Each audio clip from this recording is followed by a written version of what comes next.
Hello, everyone. Uh, Richard here, wanting to do my own fantasy series rankings. I see other people doing this, and this is something I've been thinking about doing for a long time. It's not normally content I cover on my channel, but I am an avid fantasy reader. I enjoy reading fantasy, and I like talking about what it is I enjoy about the particular series that I read.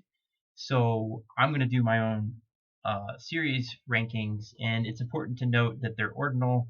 So a lot of people might like put together some sort of numerical criteria that appears objective on the surface so that they can more clearly delineate their thoughts.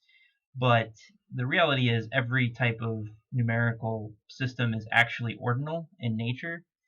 So you can't really do an objective comparison. So I kind of skip ranking things by numbers, and it's more about general overview and feelings instead of something concrete. I'm just going to put this here. I'm not going to mention Kingkiller Chronicles, Sword of Shannara, Chronicles of Thomas Covenant, and Witcher series. Now, this is like a weird collection of series to mention, but Kingkiller Chronicles is not mentioned because I've only read two of the books. It's not my fault. Patrick Rothfuss is afraid of his own shadow and doesn't want to finish the series. Um, so I have to read at least three books in a series before I can start ranking them. That's why it's not ranked. Sword of Shannara. I read the first book of Sword of Shannara probably like a decade ago, and it was terrible beyond belief. I have no idea how that series has outsold a bunch of series on my fantasy list. Um, it's just a Tolkien ripoff, and there's nothing good about it. I just I cannot comprehend why people like reading this. The Chronicles of Thomas Covenant's on here because I read the first book of that series, and that was probably the most reprehensible main character I've ever had to follow.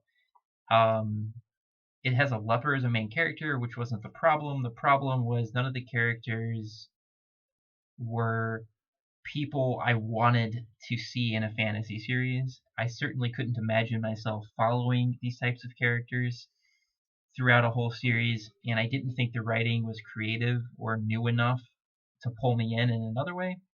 So I just didn't continue reading that series. The Witcher series is on here because I only read the first two books. Maybe one day I'll get around to reading more.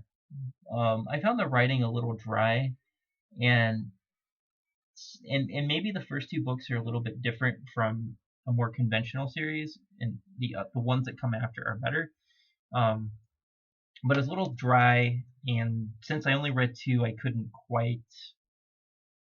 put it on the list. I'm sure it's. I mean, the Witcher series is better than Sword of Shannara and the Chronicles of Thomas Covenant. That's for sure. Okay, so let's get to the list. Oh, before the list, criteria. So how did I decide how to rank these things? So I just put like the three most important things I am looking for in a fantasy series. Other people might want different types of things, but what I care about in general is setting, a world that is internally consistent. What that means is you're going to set up your rules for how this world works. I don't want to see a bunch of nonsense happening that is outside of the boundaries that you set for the world. Obviously, some of these fantasy series on my list um, have broken this, but as long as you're not doing it too badly, I'll let it slide. Um, the big thing with setting is I like fantasy series that pull me in with no effort. And if you look at when we get to the top of my list, that's going to be a pretty consistent thing. I can just pick these books up and reread them again because that's how easily I get pulled in, and I really look for that. Uh, and I really like series that I can see myself rereading. So that's pretty important. Plot. So I want a plot that intrigues me. So that could be almost anything. I don't really care if you want to do space battles or politics or like how to improve the efficiency of your farming production or um, uh, family squabbles or whatever. If you can make a plot that intrigues me, it's definitely something I want in a fantasy series. The other thing I would really like is a plot that makes sense. A lot of the fantasy I've read, you can make an argument that's not always true. Um, and really, what distinguishes top tier fantasy from some of the lower level stuff is details. A great author can plant details into the story that pay off later. And I think if you look at my top list, a lot of them do stuff like that. Not all of them, but it really distinguishes what I would consider the best fantasy from mid tier. The most important thing to me, actually, in a fantasy story is characters. So I want people I can relate to and not at the same time. I want to be able to envision myself in their shoes, and I want to think about what would I do in this situation. And a lot of fantasy can do this, but some fantasy is much better about it than others. And the other thing I want is a story arc for all of the main characters that make sense, and especially I want my characters to have to make difficult decisions, and I want it to be as difficult as possible. I really like being in a situation where you're between a rock and a hard place. I like reading about those outcomes. To me, it reflects life more realistically. People in the real world have to make tough decisions all the time. And I can say that over the course of my life, I've had to make a lot of tough decisions, and it was a lot easier for me because I have read so much fantasy where main characters had to make tough decisions. So I know what their emotional state is, I know what their thought process is, and I can incorporate that into my own personality and thinking process, and it helps me to read about it because I'm not always uh, sometimes you don't know what to do, and I can always think back on, well, what did this character do in this situation? Obviously, I'm not in a fantasy world where I have to make tough decisions about battles and magical systems, more mundane things, but I still find it helpful to read about how an author thinks a character would make a tough decision. And I think there's a lot you can learn from that. So let's move on to the list. So my fantasy series list, by the way, is all of the fantasy series I have read. I have at least 3 books. So from here, it looks like I've read 16 fantasy series. There was one series I read as a kid that was a trilogy that was basically the Inheritance trilogy before that was a thing, and it was garbage, but I don't remember the name of it. So I didn't put it on the list. But I have Sword of Truth here. I did read all 11 books, plus I think there was a prequel. I read that. It's at the bottom of the list, probably to no one's surprise. There are other series out there that would be better than this if I had ever read them. So the way it's going to work is I just have bullet points, and it's not necessarily organized in a coherent manner. Um, there are a couple of things about Sword of Truth. There are a few positive things. There were some surprises to the story I didn't see coming. We could talk about book 1 here. Like, I didn't see sexual abuse and BDSM as something that would enter a fantasy story. No, I haven't read 50 Shades of Grey. I don't know why that's considered fantasy, but some people do consider it fantasy. Um, so that was an element that surprised me. And to be honest with you, if that element had been written by a better author, there were directions you could go with it that would have been new and different. You know, male abuse in a sexual way has never been explored in a fantasy, as far as I am aware. And in the hands of a better author, that could have been really interesting. But it was in the hands of Goodkind, and he did some bizarre things with it. So what are some other things that surprised me about the series? Zed was a surprising character. Obviously, like, the character of Zed is not necessarily new, but his dialogue was better than the other characters in the series. And he could the Zed character could legitimately be funny, and that was kind of Um, I guess like he was funny in a way that was surprising to me, and I just don't remember reading a character quite like this. Obviously, there can be comedy in a fantasy series, but I just felt like Zed was slightly different from what I've read before. And I think that there were a few magical concepts in the series overall that was actually innovative and different. Um, but I've only read the series once, and it was years ago, so exactly what it was, like the Dreamwalker, the ability to control a person's mind and actions with a thought, I think that was different from anything else I've read. It was an interesting concept. The villain was honestly the villain was probably more interesting in Sword of Truth than the main characters. So the second bullet point. So one of the problems with the Sword of Truth series is way too much rape and BDSM. So like here's the thing. I'm asexual, and so this probably bothers me. Well, no, it bothers me just because I'm not interested in reading about this stuff. But I imagine even if you were a sexual person, this is too much. So not only like I don't find sex interesting at all. So not only was this stuff just thrown throughout the series everywhere, it wasn't done in an interesting way. I actually didn't have a problem with the first book per se. It's just that the author in the second book didn't deal with the ramifications of the rape that the main character had gone through. That could have been interesting, and it never happened. So all that really happened was I got exposed to a bunch of sex scenes that I'm not really interested in reading, and there was no payoff for it. So if there had been a payoff for it, I don't really care if there's sex in the book, but if all it's there for is sex, then it's just kind of not interesting to me. Um, I don't know what sexual people think of it, but I thought it was way too much. Also, there was like way too many almost rape scenes. It felt like he was living a fantasy himself when he was writing these books.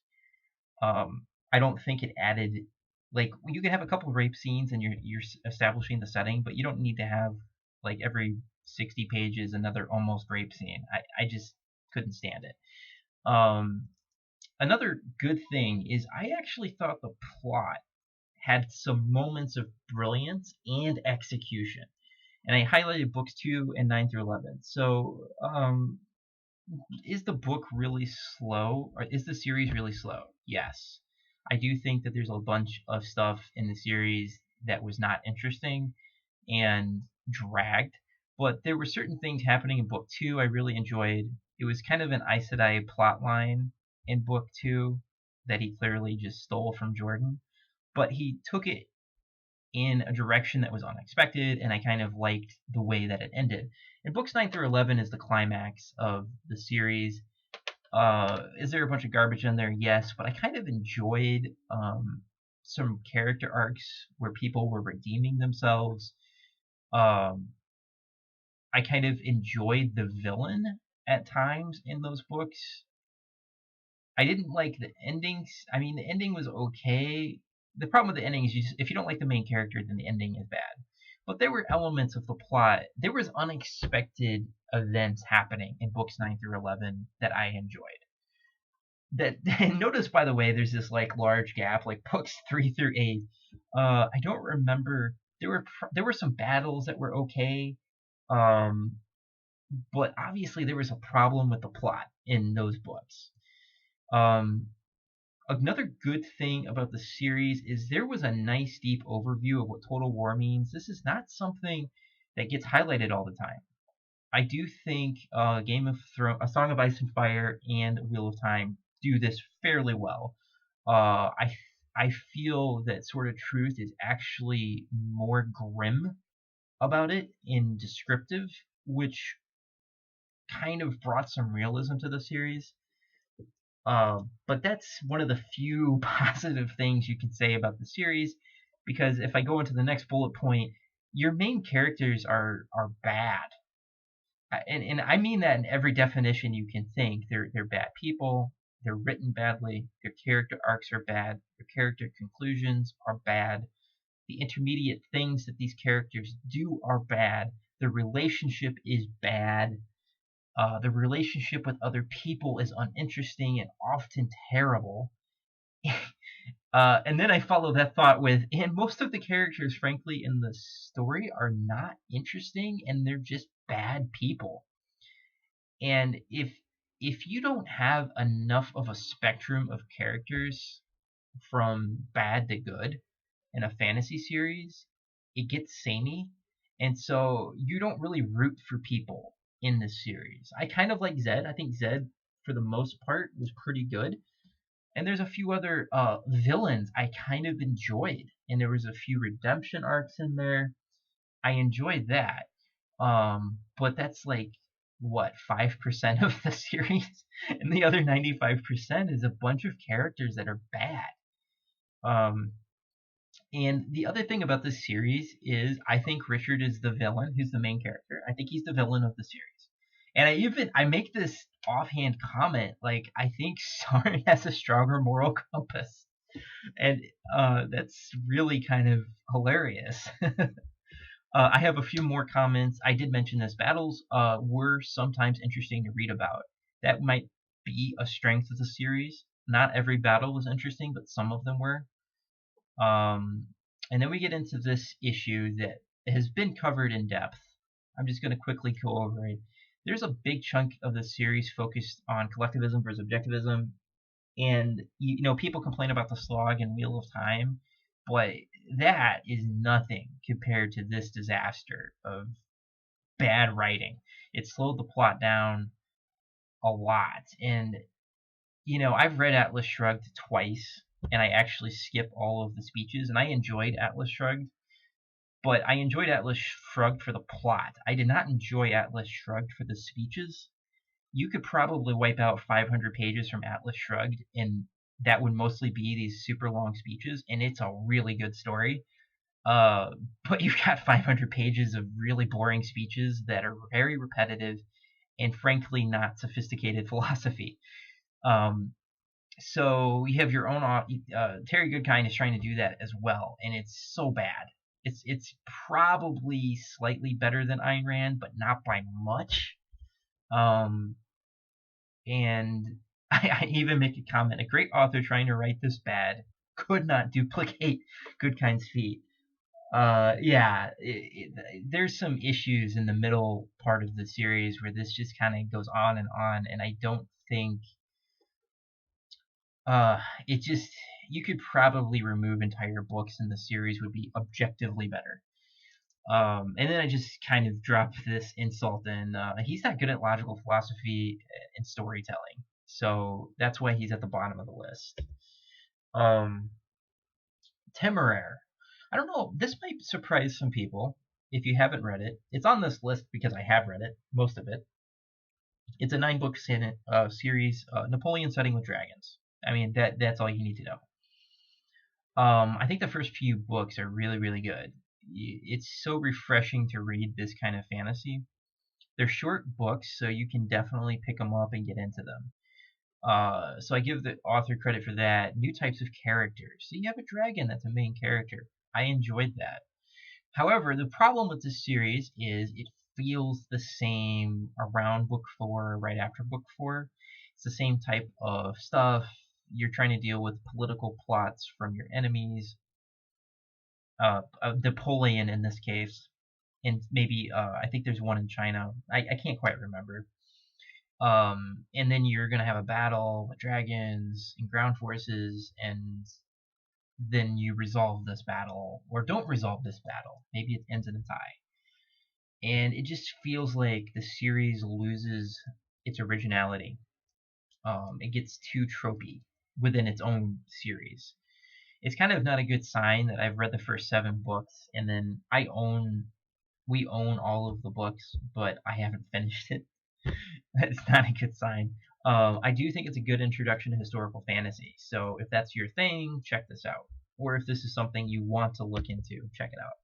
Inheritance Trilogy. Yes, I have actually read this. The only reason it's above Temeraire is because I finished it. That isn't a compliment. It was difficult for me to finish this series, and the reason is listed here. Boring main characters, boring plot, unoriginal in the extreme, boring setting. And clearly this was written by a teenager wanting to describe himself in a fantasy world where he gets the girl and slays the hero. Way too much of that. It's a Tolkien ripoff. Uh, you can have your apologists come out and say whatever they want. It's a Tolkien ripoff. If everything might be a Tolkien ripoff, but you have something going for you. It's the plot, it's the setting, it's characters, something different magic system. I don't. It's kind of funny that I don't remember many moments in the series. It's not a good sign. Like if you read an entire trilogy and you're just kind of like, what happened again? That's it. It means it was boring and uninteresting. That's why this is so low. The next book, Keys to the Kingdom. This is for like young adults or even like my son could read this. 8-year-olds could read this. I have read this. I actually enjoyed it. It's a pretty quick read. I thought that the world itself was creative. It's always nice to have a different type of world. An issue might be characters blah. I mean, it's not that they're bad, but they're not. If you read epic, like dark fantasy, a lot of things pale in comparison. And while I didn't have a problem, it wasn't a slog to read these books. You kind of leave it not remembering much because at the end of the day, it's a series for young kids and character development that complicated character development you're looking for. Not much of it, right? So it's a nice introduction to urban fantasy. So I've read it. I put it on the list. It's better than the Inheritance trilogy because at least the world is interesting. So let's move on. The Chronicles of Narnia. I have read this. I have seen a lot of praise given to this series. I, however, read it and it just is. It feels like weak tea, is the way to put it. I do say that there are some climatic moments I enjoyed. I think those were probably related to battle outcomes. The characters are okay overall. Now, and I mentioned here, I think the characters were more interesting in the beginning of the series. And then later, I didn't like them at all. And probably like the Christian tropes that infect this book come on way too heavy handed in the second half. Like Tolkien has Christian tropes in his books, but it's not heavy-handed. So, you know, so it's not that there's Christian tropes and that's a problem. It's more like if it's not done in an interesting way, it's super boring.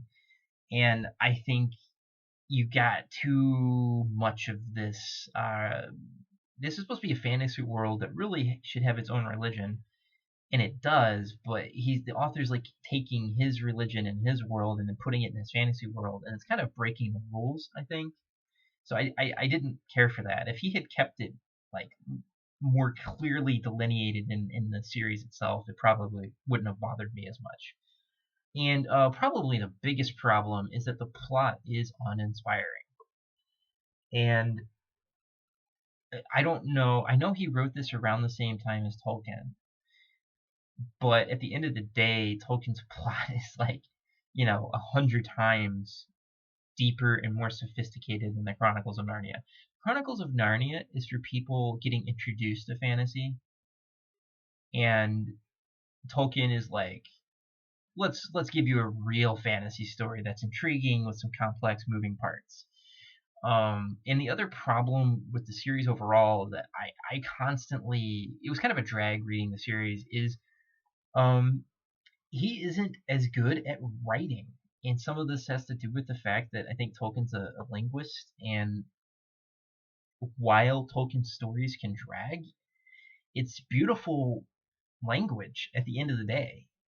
Maybe you don't want to read about the description of trees for a couple of pages, but the words themselves were interesting, and there was a layer of sophistication in the way he was describing things that you appreciate when you're much older, but as a kid you might not. So my problem with the Chronicles of Narnia, lackluster plot and character lists. So if the writing itself isn't that great and the plot's bad, the only thing that kind of puts Chronicles of Narnia ahead of the other books is that the setting was somewhat different, and so it gets a little bit of a boost for that. The next book series, The Chronicles of Prydain, I've read this once a long time ago, so I don't remember it very well, but in my opinion, it's a great introduction for children for dark fantasy. I remember when I read this as an adult. I must have been 23 when I read this, or 24, and I was surprised at how dark it was, because this is clearly like young adult fantasy, but there was some grimness to it that kind of caught me off guard, and I enjoyed that. That was the best part, was how dark it was. And I think if you have a child, like I'm trying to convince my 8-year-old, maybe he should read this. Right now he's reading Artemis Fowl, but I think Chronicles of Prydain would be right up his alley. I think young children could read this. And what I like about it, characters make hard choices, consequences for your actions, and in the fantasy world is not so big that a child couldn't grasp it. So it's really good for that. However, the problem ultimately with it is it's not as deep as someone like me wants. That's because it's young adult fantasy. However, not all young adult fantasy is the same. I have Redwall. I've never seen anyone talk about the Redwall series. I'm sure if I searched on YouTube for like lore of Redwall, I could find something. However, I have very fond memories of the series. I read this primarily between 6th and 8th grade. I must have read like 14 of these books. I haven't read the entire series, but I've probably read most of it. And I think I was reading these right after I read Lord of the Rings. So my first fantasy book was The Hobbit. And the only reason I read it was one of my classmates dared me to read this book. And little did I know, like, my life was going to change after reading The Hobbit.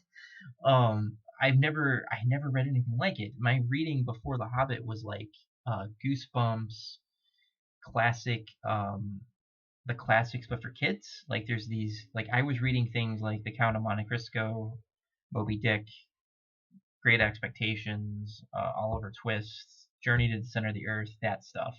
But I was reading the truncated version that was for kids, which is still like 400 pages. Like what I was reading in 2nd grade is stuff that people in my middle school would have trouble reading. But that's just because I come from a rural area and people don't really read in rural areas. So that was like, those were kind of fantasy. That was my exposure, and I was reading Goosebumps, which is completely unsophisticated. Like, yes, that's fantasy, but it's not deep in any way. I didn't really get deep until 7th grade when I read The Hobbit, and then I read Lord of the Rings immediately after that, and then I was reading, I think, Redwall, and I enjoyed it. And what I liked about it is that the author did a really good job of just inviting you in, and it felt very natural. I also I think after reading Lord of the Rings, it's a nice transition because, like in Lord of the Rings, most of the characters in Lord of the Rings are pure.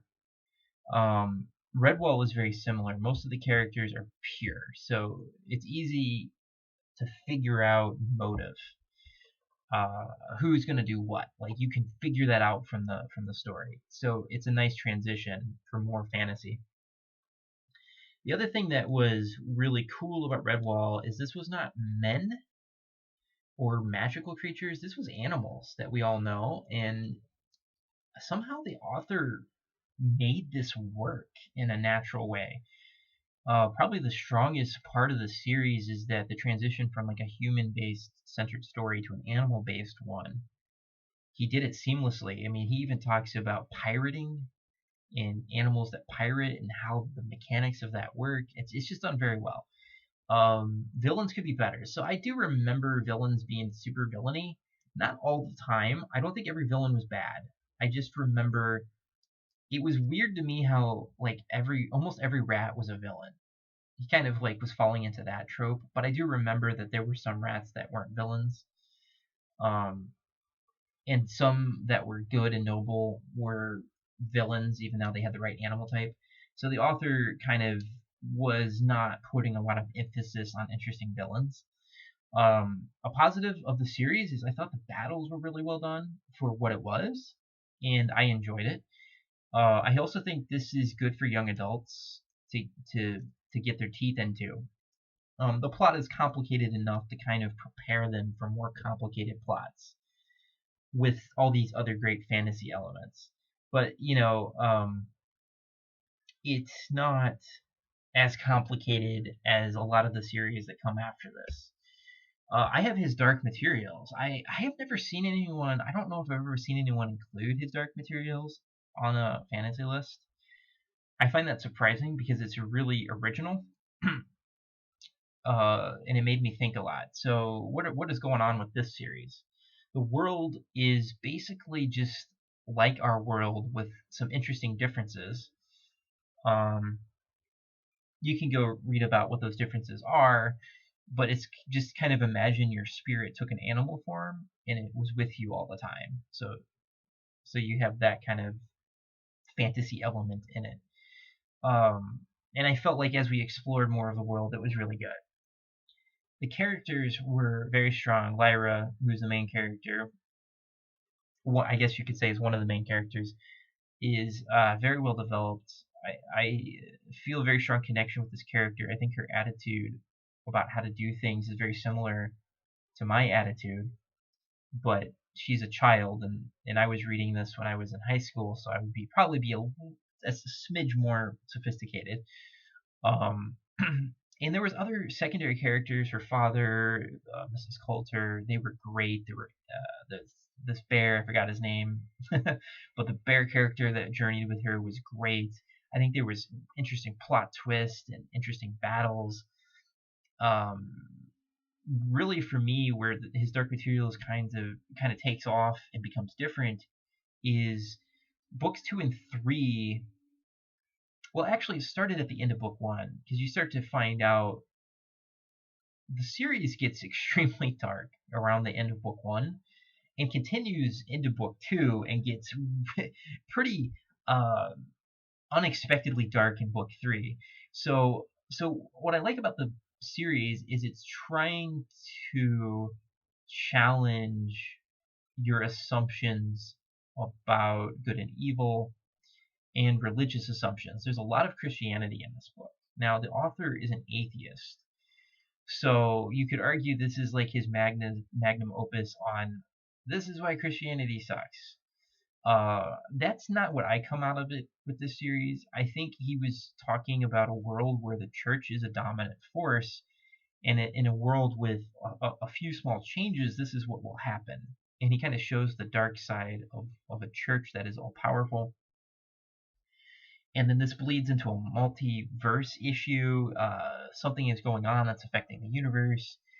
And then this goes into book 3, which has a lot of stuff about the underworld in kind of like a Christian sense, with a lot of twists on it. And then there's stuff about heaven with a lot of twists. I enjoyed that, but I feel that book 2 didn't fit very well into the overarching plot. And one could make an argument that he was doing some weird things with the relationship between Lyra and Will, I think is his name. It's been a while. I think it's Will. Um, I don't know. It was super weird. I don't know if I bought the relationship he was building there. I think you could also argue that Lyra changed too much from the first book to what she became in the third book. But ignoring all that, the series is amazing for thinking about things in a deeper way. Um, and I enjoyed his approach to discussing religion. So that was cool, and there was definitely politics as well in the series. So next, Harry Potter. It's kind of funny how many children's or young adult fantasy I have in my top 10. It's kind of in my opinion, I think young adult is kind of given a bad rap, but some young adult is really good. Harry Potter, what can I say? Great characters. You'll notice I kind of favor villains. I really like great villainous characters. Um, I have a nice list here. Umbridge, Malfoy. I like Malfoy. I actually like Voldemort's. I mentioned this here. The Voldemort story arc is still super interesting for me to read about. I'm 32 years old, and I'm still in awe of how the Voldemort story arc developed. It was really deep and sophisticated, and the seeds for this were planted early in the series. And so you're probably wondering, like, why do you want to like the Voldemort story arc so much? Part of it is I can kind of see myself in Voldemort. What do I mean by that is, imagine if you were unable to experience love. So I can actually tell you that I'm aromantic. So, like, I don't love people. I'm incapable of, well, it's not that I love my children, but it's more like I don't have romantic attractions to people. And I believe Voldemort is an asexual in the story. It's not explicitly stated, but it is strongly hinted that Voldemort doesn't care about sex and romance at all. Like, that is totally uninteresting to him. So he's all about power, right? I'm gonna accumulate power and become stronger and better than before, and I'm gonna avoid death. Where I'm very different from Voldemort is I'm not afraid of death, so I kind of just accept that this is a part of the life cycle. But where I see myself is his relationship with other people is not about friendship. I have a pretty like utilitarian perspective with people around me. Um, like I don't necessarily need a lot of companionship.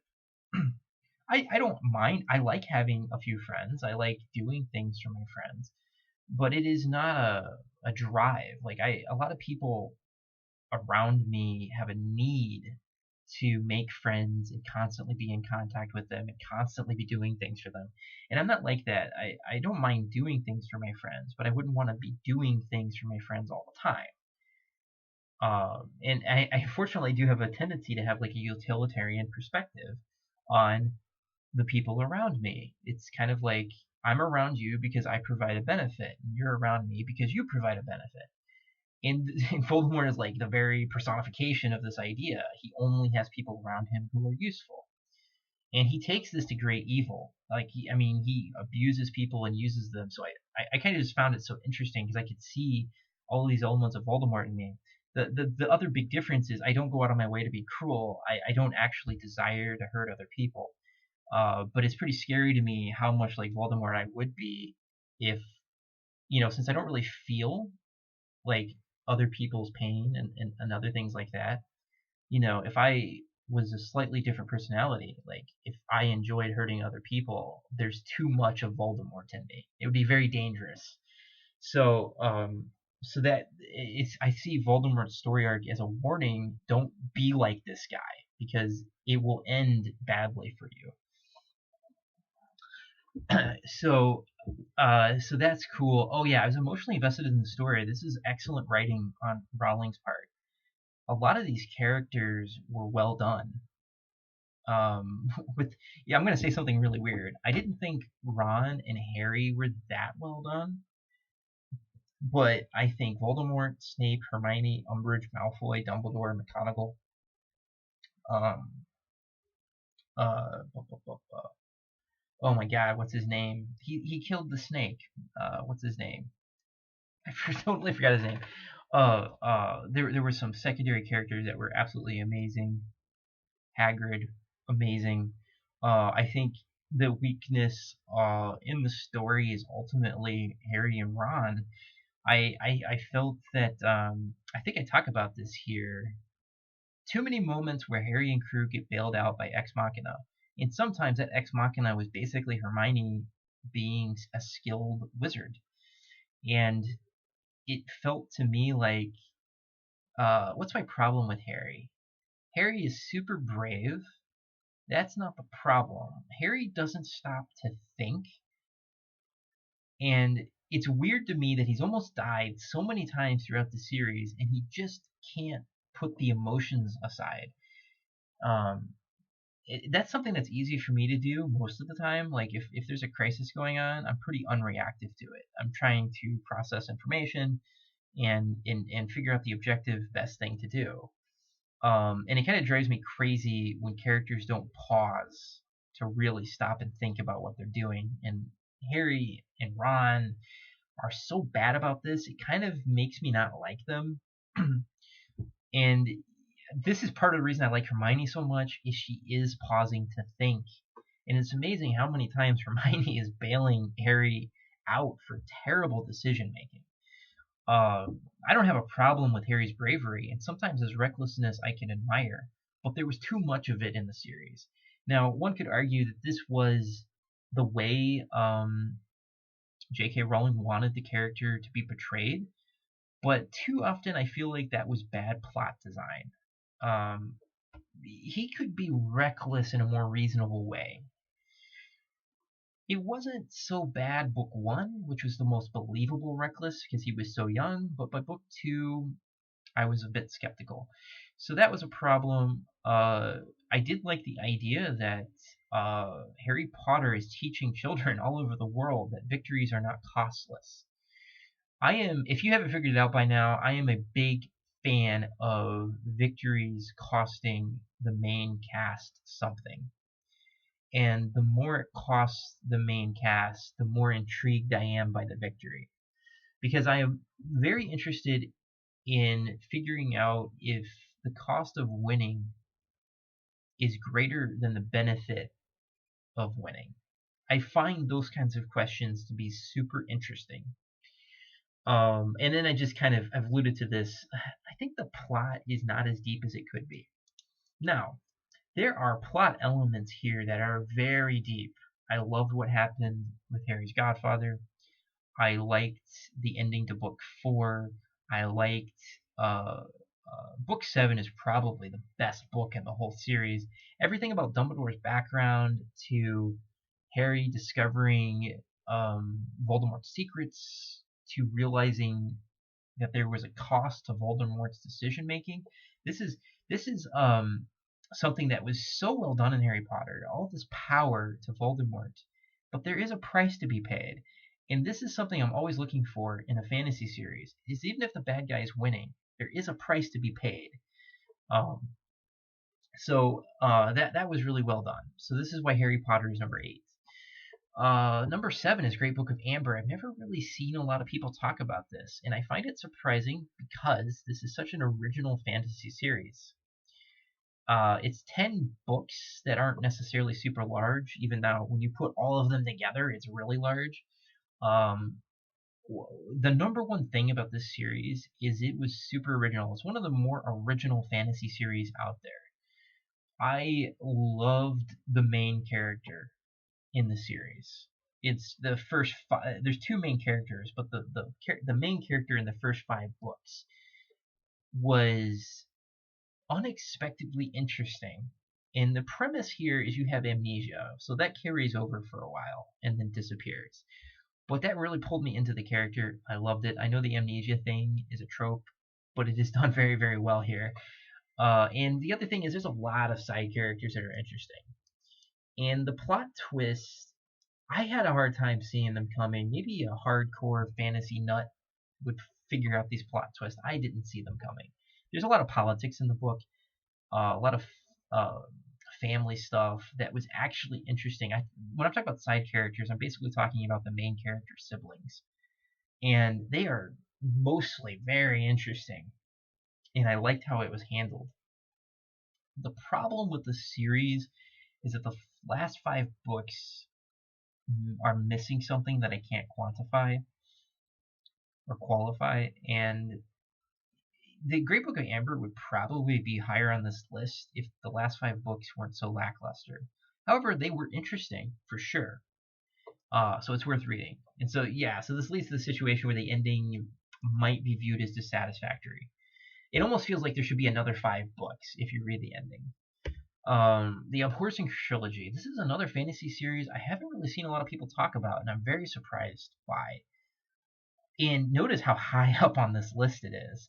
This is a young adult fantasy series. I just quick highlights. I think the main character is compelling, and I could pick this trilogy up today and just be immediately absorbed into the world and the characters' decisions. I thought the world itself was different and interesting. There are rules to what's going on here that that was just different from something I've read before. While the plot is simple, it is a compelling one. There is a driving force behind the plot, and I thought it was well done. So my only complaint is that honestly, you could have made this a massive series. It's a tight series. It's not very long. It's 3 books. Uh, and I just felt like I didn't spend enough time in the world. It's kind of a young adult fantasy issue. So let's hit the top 5. So I have Lord of the Rings here. Now I was wondering if Lord of the Rings was actually going to get knocked out of top 5. I suspect in about 10 years, Lord of the Rings is not even going to be top 10. So the easiest way to explain this is he's essentially the Isaac Newton of fantasy writing. So if you don't know who Isaac Newton is, this is, I would argue, might be one of the most brilliant minds to have ever existed in human history.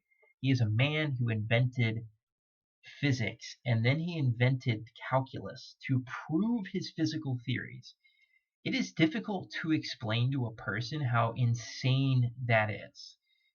A person invented 2 fields. Two! Like, inventing one field is borderline impossible by yourself.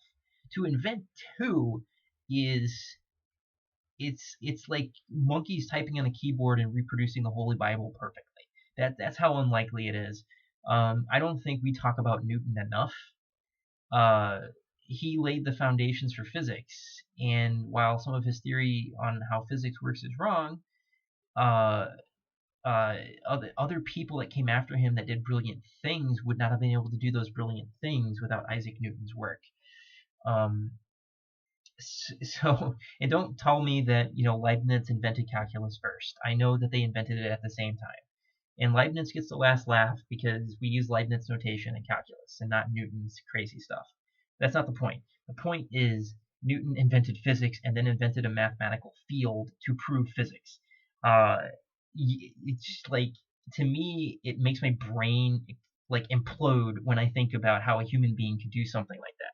So that's where Tolkien is. He invented, not necessarily fantasy, because you could make an argument Frankenstein might be the first fantasy story, or you could go back to the Greeks, they had fantasy. But he invented our understanding of modern fantasy, and he's brilliant. He was a linguist, and he laid the foundations for what could be better. I like to think of the authors that came after Tolkien as an Einstein or a Niels Bohr equivalent, whereas Tolkien is Isaac Newton. So maybe they're not as, maybe Einstein isn't as brilliant as Isaac Newton, but he was able to do something more magnificent with physics than Isaac Newton. So there's people that come after Tolkien that made better fantasy. And I think there are going to be hardcore Lord of the Rings people that don't think it's possible that something could be better than Lord of the Rings. But I'm going to argue that there's a lot of stuff that's better than Lord of the Rings. But this doesn't take away from the brilliance of the series. So, the positive here, I think the main cast is compelling. While tropey, and obviously a lot of fantasy came after that just basically copied and pasted his tropiness of the cast, at the end of the day, they're still really good. I'm watching Lord of the Rings with my son for the first time and introducing him to this world, and um, I just have very fond memories of following this cast around, and I actually think The Hobbit is kind of underrated. I think it's actually a really, really good book. The other thing about Tolkien, what he does so well, is he covers villains that are not Sauron, heroes, those trying to do the right thing, those that end up doing the wrong thing. I think he covers this so well, and he just gets all the bases covered. The foundation for amazing fantasy is laid here. Maybe it wasn't quite delivered in this story, but the foundation is. And I say Sauron isn't a part of this because at the end of the day, Sauron is kind of just a bad villain. We don't see him much. I think Sauron is great if you don't think of him as a villain, but as an idea. And that idea is hubris. So I like Sauron when I imagine that it was the hubris to believe no one would ever have the imagination to destroy the ring. What undoes Sauron is it never occurred to him anyone would destroy the ring. And that's actually kind of an amazing thing that kind of sets up some amazing fantasy series. This idea that a certain possibility just never entered your mind. Tolkien lays the foundation for that. And I think his fantasy world is very, very good all around. A little dry sometimes, maybe a little repetitive, but very good. I can complain about the plot now. So, like, the reality is, if you think about Tolkien's plot, it's actually super straightforward. And I think as I've gotten older, I don't think I like that so much. And despite this, his plot's still good. But you have to kind of acknowledge that there's fantasy out there that's got better plots. What I would say is he lays the foundations for more complex plots. That's, he's saying, here's my world, see if you can do better. And I think people have done better. So let's move on. A Song of Ice and Fire. I thought this would be number one, but when I was putting the list together, I kind of realized there's something holding it back. So what I would say here is what I love about this series is that I think, how do I phrase this? The most realistic collection of heroes and asshats ever put into a fantasy series. Just about every character is believable. Like, here's a funny thought. One of your neighbors is probably like Joffrey. One of your neighbors is probably the bastard. They don't act like that in the real world because we have rules and laws and regulations, but the reality is there's people out there that are not that different from them. So, I find that, like, I would say almost every character, there's something about them that makes me kind of want to go back over and reread what they're saying. Another positive is the setting it pulls me in. Like, I don't have any problem with the setting. It's really good. It isn't a huge leap of faith for me to get pulled into this. Another positive, the political plot twist. Yeah, they were so deep and shocking. I don't think I've ever read anything like it. I don't think there's another fantasy series out there that can match the plot twist in a political sense from A Song of Ice and Fire, which really feels like a series about politics, if we're being honest. There's background magical stuff, but the series fundamentally feels like it's about politics. And I put this in here. If you think you're good at politics, you should be reading this series to find out how much you suck. And this is kind of a thing that he throws into the series very subtly. You have a bunch of people that are powerful that think they're good at politics, and they're really not, and they get hammered. But the twist on this is there are people that are good at politics, but if they make one mistake, they get hammered. And that feels so realistic to me. I'm not even talking about in a fantasy world. I just think in modern times, this is true. Like, you might think you're good at politics, and then you make that one mistake, and you're punished very harshly. And his whole series captures that. The other thing I like about this fantasy series is that when he incorporates fantasy elements into it, it's natural. Despite the fact that, like, at the end of the day, there's many typical European fantasy elements, but he's adding things and it doesn't feel overdone. Yeah, that's the word I'm looking for. It's almost like the fantastical elements are secondary, and it works really well. So if you go back to my 3 things I'm looking for in a fantasy series, setting, plot, and characters, many people would have a completely different list of things. They might say there's got to be a great magic system. I don't necessarily care about that. There's got to be amazing epic battles that are super detailed and accurate. I like battles, but if you wanted to write a fantasy series with no battles and you've got an interesting setting, plot, and characters, I will probably read it. Battles are nice, but I don't think it's a requirement for me to enjoy a fantasy series. But for other people, it would be. So the fantasy elements for some people are kind of light. I mean, I don't have a problem with someone saying that it feels like this is really almost like, I don't know, historical fantasy talking about a realistic portrayal of medieval politics. That's like 80% of the story. And the fantasy elements feel secondary. And I don't really have a problem with that because, frankly, the fantasy elements are secondary, but the series is very good. The other thing about these books is you will spend a lot of time thinking very hard about what's happening because there's a lot of subtle stuff going on. It's very difficult to figure out what's going to happen. You can miss things.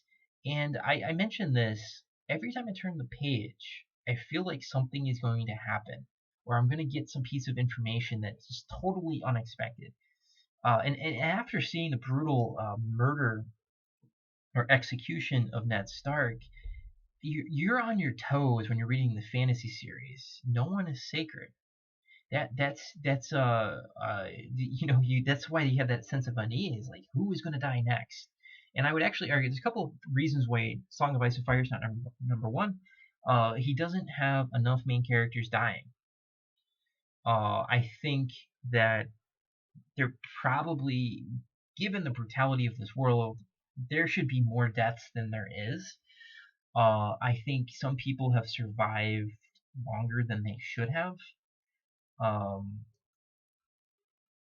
mean, you could make the argument that Jon Snow should actually just be dead, because he's made several serious political miscalculations, and if he kills him, it would, in my opinion, make the series better because it would fit into the themes very well. And I think there's some other characters that easily could be dead, like Jaime and Brienne. I don't really want them to die, but you could make an argument that they should be. And frankly, Stannis at this point probably should be dead, even though I love his character arc. We're at the point where he probably should have been killed a while back. So, and the other thing that kind of holds the series back is because he hasn't finished it, and it's probably never going to be finished. If you think about the first 3 books and how tight the plot was, it's weird to me how the plot has meandered from books 4 and 5. It's enjoyable to read. I love reading them. However, this weakness of not finishing the series is a serious problem, and I strongly suspect it will never be finished. And I think Martin doesn't know how to finish it. He's running into a Robert Jordan problem. And this is holding it back. The potential for the series to become number 1 is there, but right now it's being held back by Martin's sprawling plot lines. Let's move on to number 3. I am always surprised to not see this fantasy series way higher on people's lists. But maybe I shouldn't be, because we'll get into that. So I think the main cast of characters is legitimately interesting and different from any other main cast of characters in a fantasy series. I think that the way those character stories are told is insanely good. I think that every single character's story arc, from beginning to end, I was satisfied with. I actually was satisfied with. I thought maybe King didn't know how the series was going to end when he wrote The Gunslinger. However, I was not angry with how the character arcs ended. Emotionally traumatized? For sure. But intellectually satisfied. The setting in the Dark Tower, it's a western with a bunch of fantasy elements. It is really good. Just frankly, I kind of wonder, is there more Western fantasy out there? I probably wouldn't want to read it because frankly, if there is other Western fantasy out there, it will probably be disappointing. If you've read The Dark Tower, you're just going to be disappointed. So the setting, it really like pulls me in, zero problems.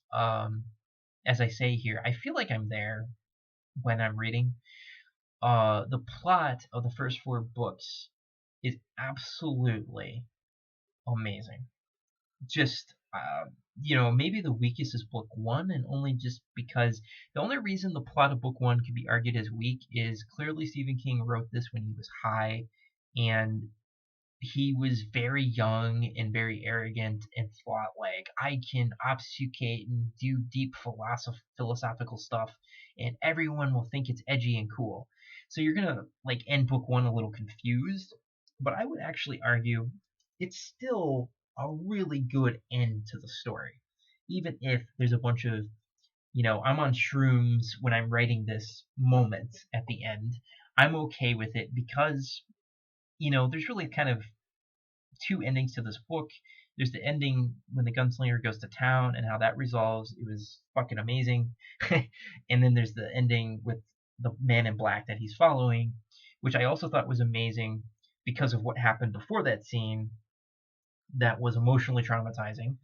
And as I mentioned, I love when characters have to make tough decisions, and King is never afraid to go in a direction where characters have to make tough decisions. It's a major strength of his series. The other thing that's really strong in the series is there are science fiction and horror elements, and it is not awkward. You would imagine like how do you include this like alternative like dimensions or whatever into a fantasy series that could turn into a mess. Yeah, I think you're right. It could. I think Stephen King does it very easily, and it's not awkward, with one exception, which we can get into.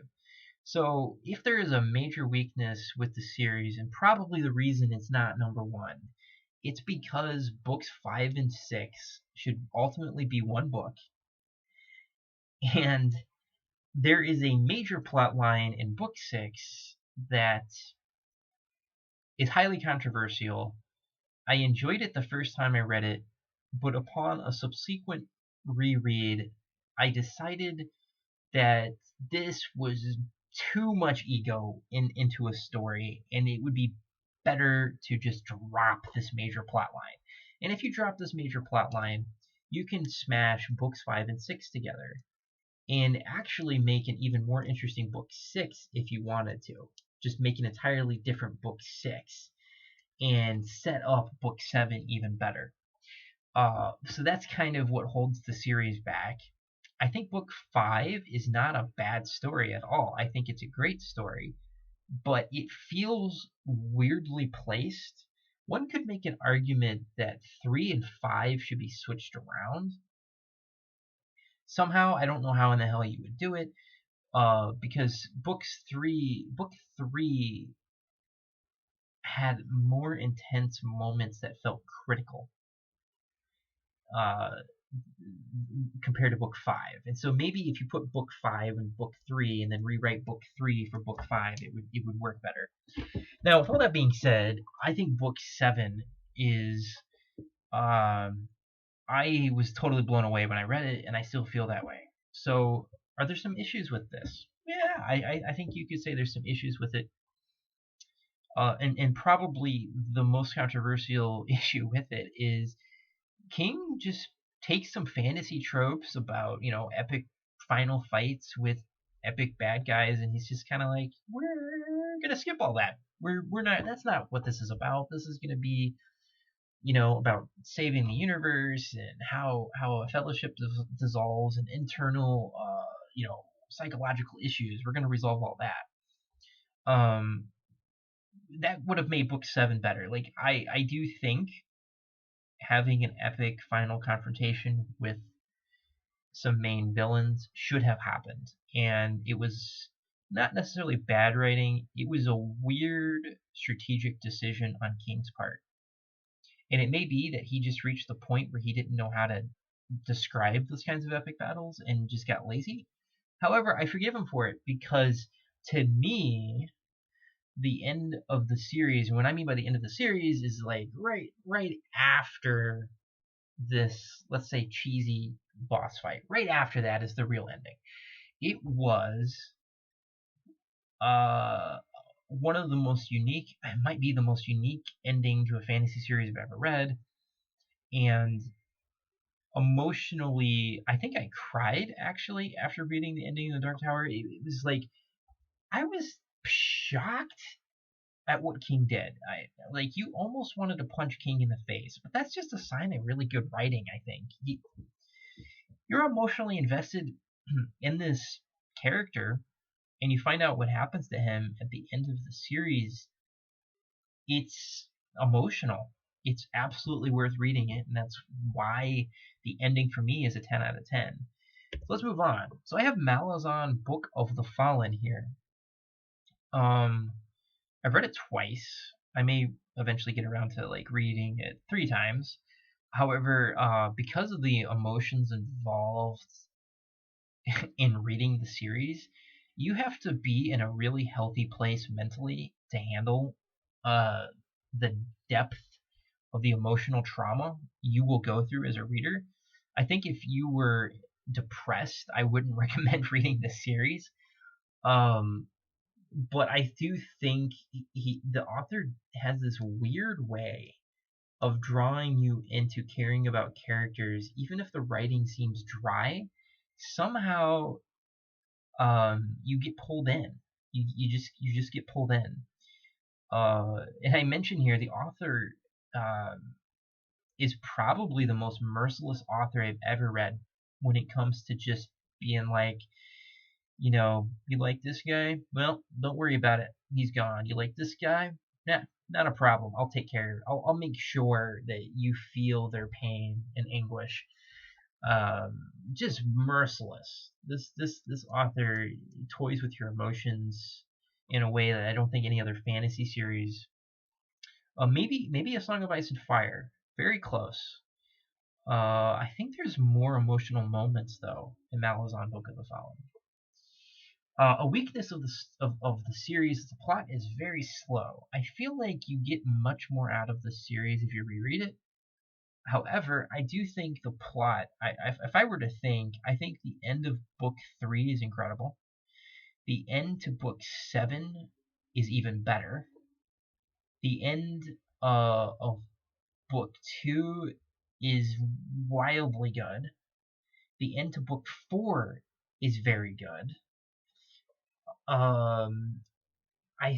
Honestly, even the way book 5 ends is very good. And then I'm thinking, I think it's book 9 that I also enjoyed. I think I enjoyed book 9. The ending was satisfying, if not somewhat confusing. But there's a lot of good stuff. I think that if there's a weakness to the series is I think that there's a little too much weird side plot stuff going on, books 8 through 10, that I don't know. It doesn't. I think books 8 through 10 do not have the same emotional moments that you get in book 2, in book 3, in book 4, in book 5, in book 6, in book 7. So like 2 through 7, just so many emotional moments, and I feel like after that you have been wrung dry, so very little shocks you anymore. You're just not capable of feeling anything. Like it's almost like the author has removed emotion from the reader, and maybe that's a weakness of the series. Is you just shocked us so much that the epic conclusion of the series doesn't resonate as well as it could have. And I mentioned again, the plot is slow. The plot can get really, really slow. But I think the payoff is worth it. So a weakness is I think it's hard to get into the series. Book 1 is a very, very, very rough introduction to a fantasy series. If you can get past that and get to book 2, then you're in for a good ride. It's not that book 1's a bad book, but the author is just unapologetic about saying, I don't give a shit if you know anything about anything. This is the story. Deal with it. But by book 2, I don't. I think the issues are reduced significantly. It's a much tighter story in a lot of ways. I think the world building is incredible, and then at the same time, I think the world building is not clear enough. So what I mean by this is, I don't know what the relationship is between the continents. It's very confusing understanding factions in this story that I think the author probably should have put more effort into establishing the existence of factions and why they exist. That would have helped in the world building. I know there was a purposeful method of telling the story to leave the reader as confused as possible. However, the author could have put a little bit more organization into the world building to help the reader, and still not handheld. I think that could have happened. So let's move on to my number one favorite fantasy series. I was when I was putting this list together, I did not think Wheel of Time would be number one. I was thinking, maybe it would be A Song of Ice and Fire. I thought it would be A Song of Ice and Fire, or maybe Malazan Book of the Fallen.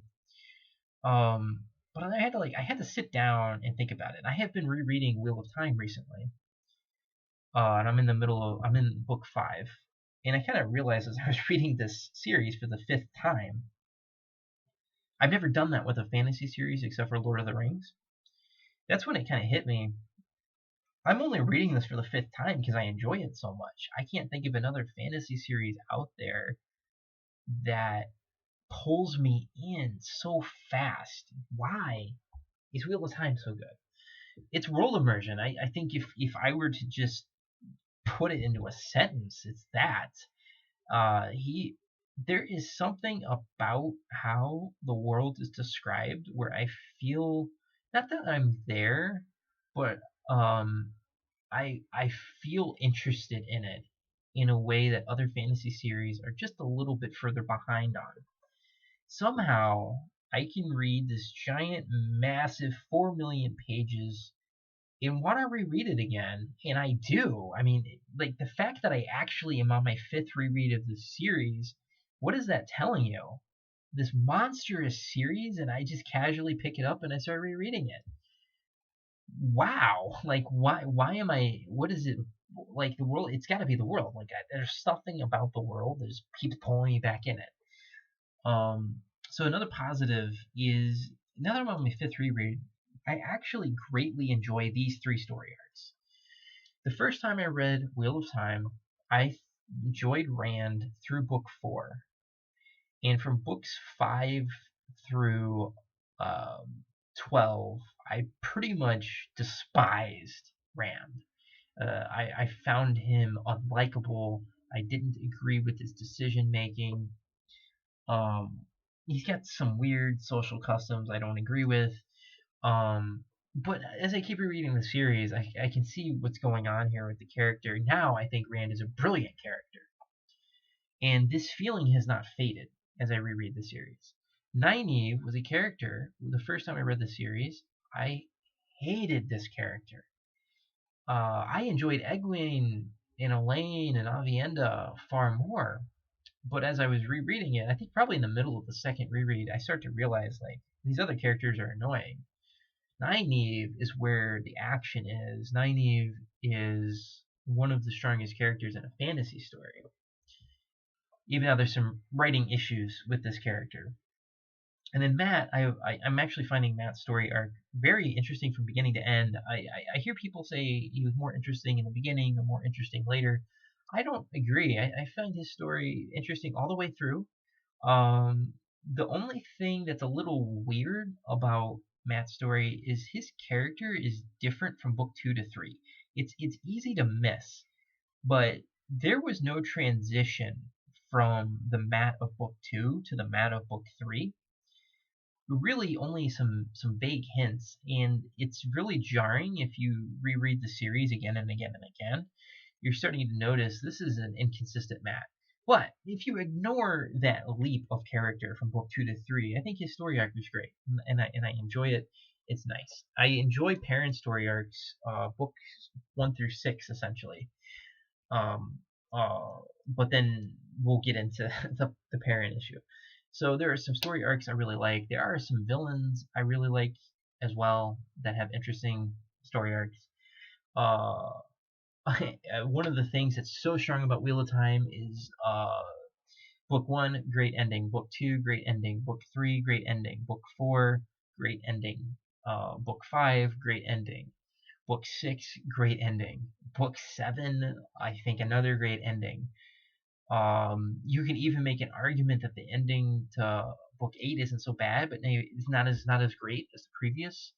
The end of book 9, or just the cleansing of Satan, is fucking crazy good, guys. Like, it's really good.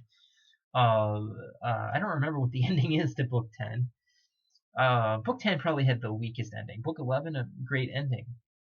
Book 12, fantastic ending. Book 13, maybe not like top of the line ending, but pretty good. Book 14, I can't argue with that ending.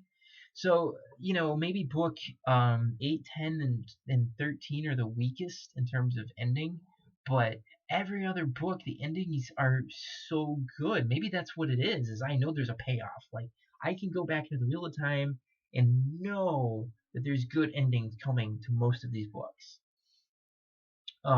This is interesting. I think some people will disagree with me. I actually like the villains. Well, with the exception of the Dark One. Yes. I found Ishmael interesting.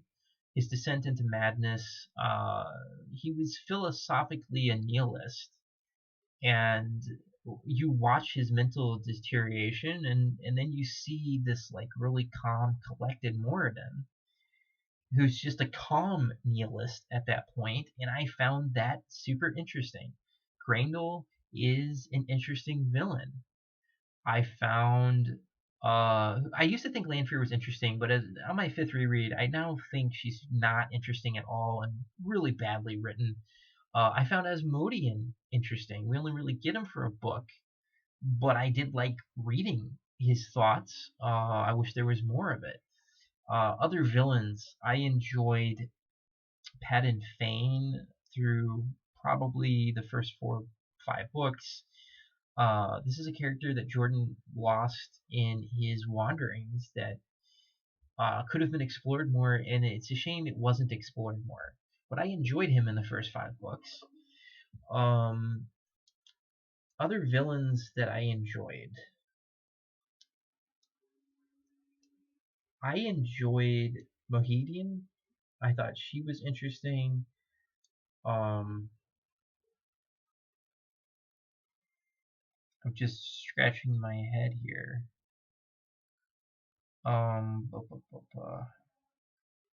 Wow, I thought I had a huge list of villains that I really liked. Some of them just disappeared too quickly to establish a presence. Maybe villains isn't the right word. People who cause problems but are not villains. I kind of enjoyed some of the stuff Pedro Neal was doing in the background. The political leadership, like there's a wide variety of like people that end up traveling around, like princesses, and kings and queens. Some of the trouble that they caused, I think I enjoyed that.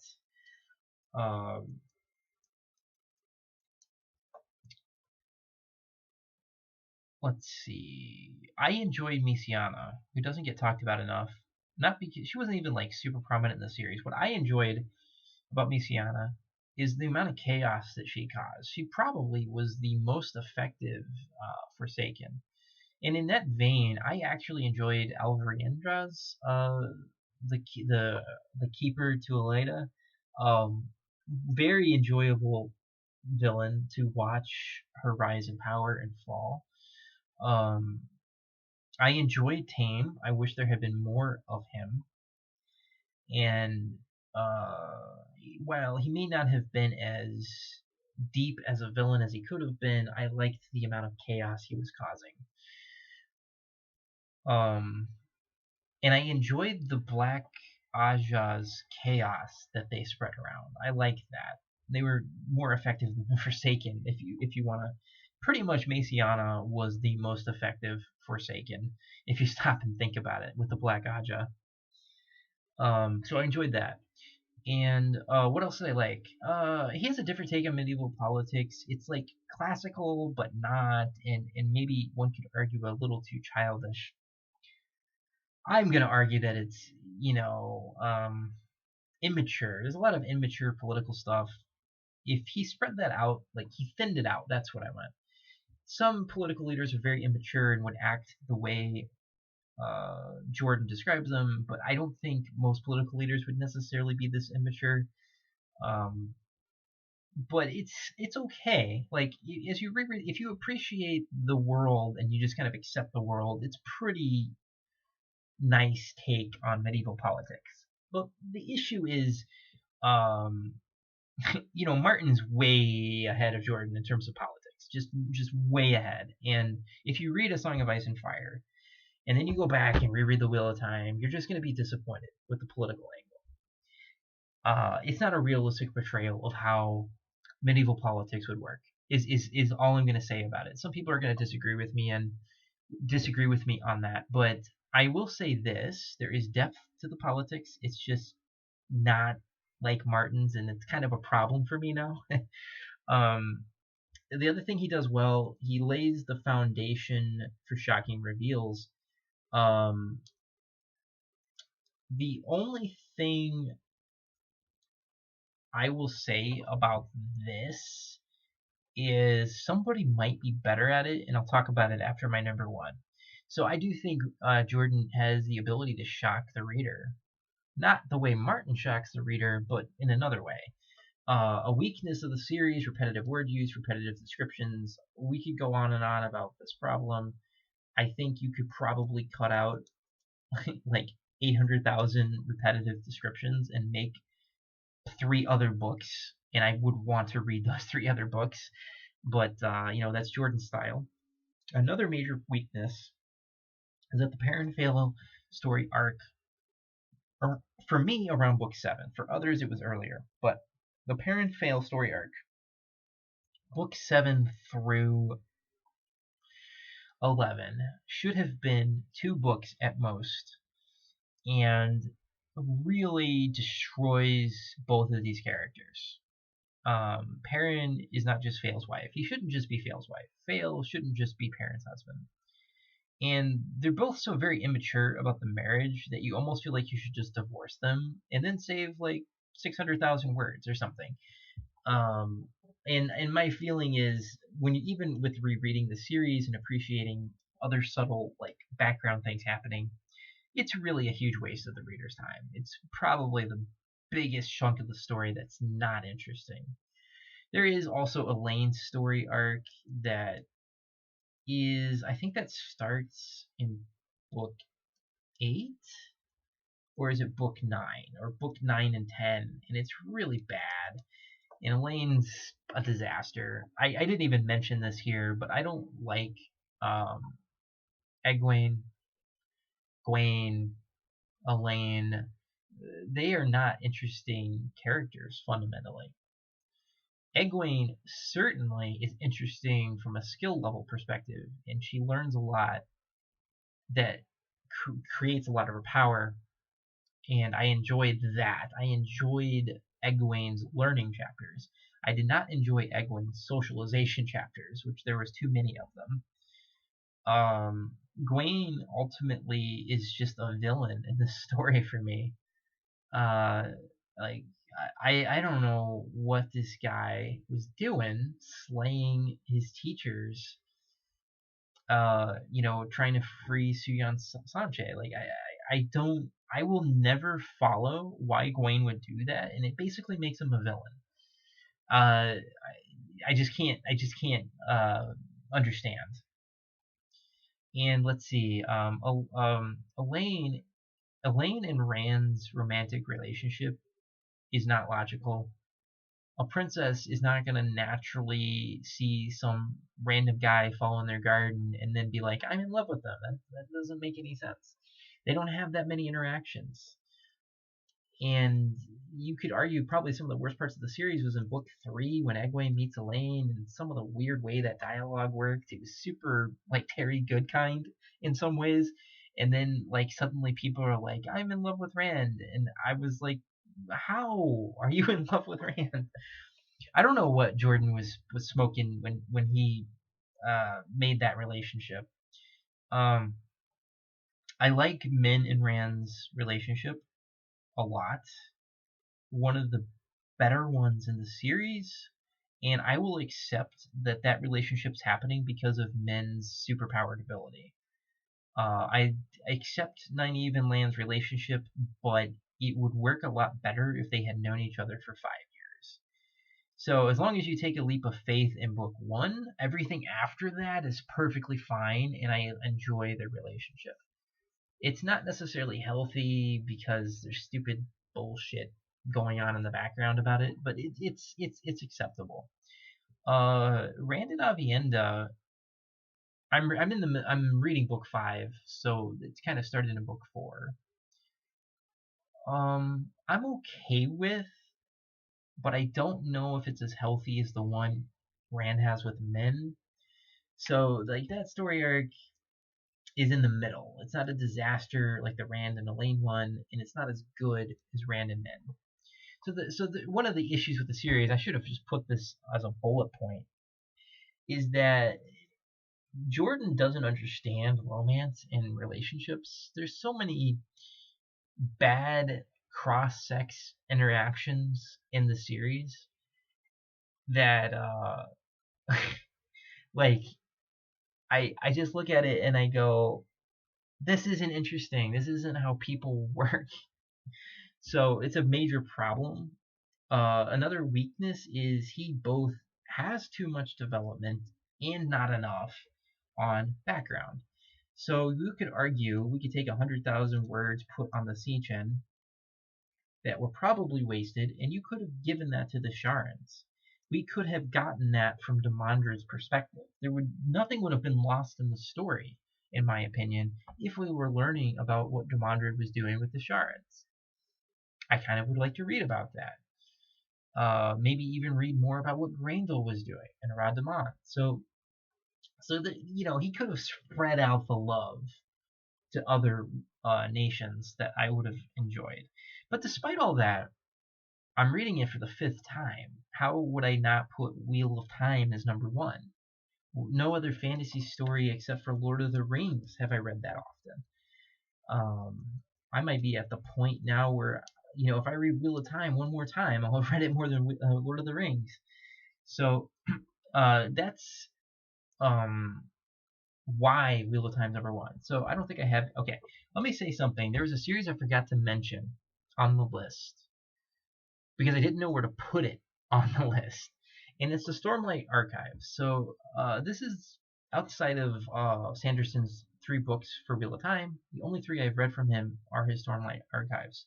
I found those books really refreshing, and every book is better than the one before it. And I think he might be better than Jordan at laying the foundation for shocking reveals. I think he might be better. I actually think this is the series he's currently writing. I think it's special. I don't know where to place it on this list. It's only 3 books. The 4th one's coming out later this year. I am the only there's a couple weaknesses with it. Are the characters as interesting as in other fantasy series? It's hard to tell. I feel like there are times when they're tropey and there are times when they're not. The plot is very interesting. I think if you ask me what is Sanderson's strongest writing characteristic, it's plot development, plot arcs. When I'm reading his Stormlight Archives, I feel like I am in the hands of an author that knows what they're doing and knows where the series is going. And it gives me a lot of confidence, and I enjoy reading his books because of that. And, he's doing this epic fantasy story, and I'm feeling really good about it in a way that A Song of Ice and Fire didn't leave that impression. Kingkiller Chronicles didn't leave that impression. Wheel of Time, until it was finished, didn't leave that impression. With Sanderson, I think his ability to tell a good story is incredibly strong, and it might be superior to Jordan. And he is certainly a sneaky author who is telling you things ahead of time and you don't know what they mean yet. So I think he's really good he's showing a lot of strength at taking fantasy tropes and turning them on their head. Sometimes he's heavy-handed about it, and other times he's really smooth. So I just kind of get the impression that he's really fine-tuning his craft, and I'm looking forward to, I'm hoping book 4 is better than book 3 because every book in the series has been better, which is nice. So this isn't an insult to Sanderson. I wasn't sure where to put it. Is it better than Lord of the Rings? Maybe. So that's my fantasy list. Let me know what you think.